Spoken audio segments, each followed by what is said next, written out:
Црно им се пишува на текстилците и кожарите. Недостигот на работници во овие две стопански гранки, кои се провлекува со години, сега станува алармантен.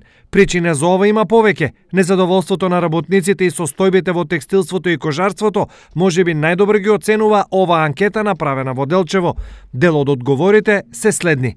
Дали работите секоја сабота? Одговор 100% да. Дали сакате да работите повеќе од 40 часа седмично? 100% не. Дали добивате дополнување на заработката кога работите во саботи, недели или на празници? Одговор 100% не. Сметате ли дека синдикатот и трудовиот инспекторат ги штитат вашите права? Одговор 100% не.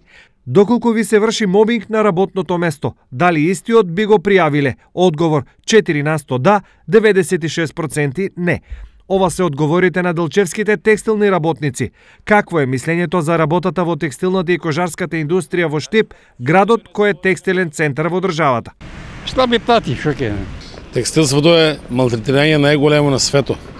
12-13 илјади плата, не може да си ги платат прво сметките.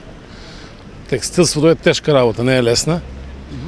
Сите сакат до државно, никој не ќе приватно да оде. Услови никакви. 3 смени, нема крај.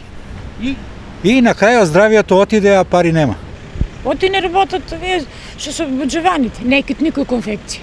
Се во ова се одразува на работата во текстилството и кожарството. Веќе 7-8 или повеќе години нема насока за чевлари во средните стручни училишта. Ние не можеме да очекуваме дека човек кој ќе го земеме од бирото за вработување веднаш ќе го обучиме.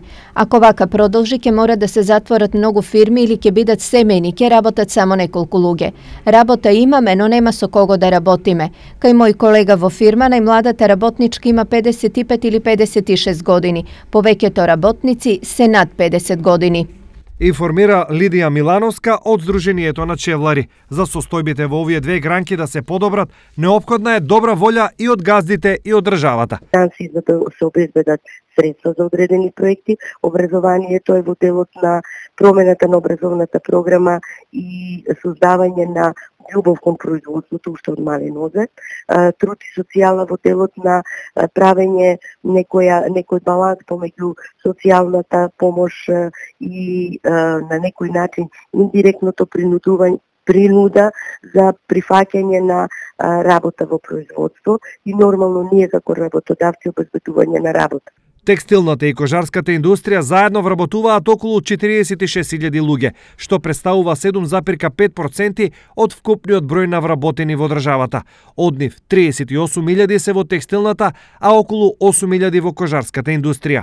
Просечно, текстилството остварува извоз од околу 590 милиони долари, од кои 95% се остварени од лом производство.